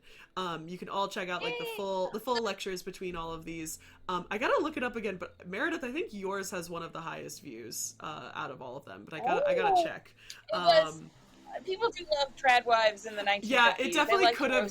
It was really good. It probably could have been a lot of the different hashtags that I was using for everybody else. Yeah, exactly. Like, I'm sure when I put that, I was like, am I just gonna get like a lot of like? I was worried I was gonna get like lots of crazy comments of people, but no, they're very well received. I'm glad you got good engagement. Yeah. It's more because I don't got anything going on YouTube except those videos, because Melissa can't edit long form things. It takes too much mental capacity and time. I get that. So it just gets chopped at the beginning and then chopped at the end and then gets put on YouTube pretty much. All right. Well, thank you, lovely ladies. I'm going to send you a message in a little bit, but I'm going to chat with everybody before we go and raid somebody. And then who knows if Anna's doing anything later. It might be Anna or it might be someone else. All right. Yeah. Probably not. I'm literally gonna hit stop streaming, and it's gonna take 7 minutes for it to stop streaming. Oh my gosh, it's gonna be so funny. Yeah. Oh my God. Well, thank you guys so Awesome. much for Thank you coming so much. on. Thank you. Everyone have a great day.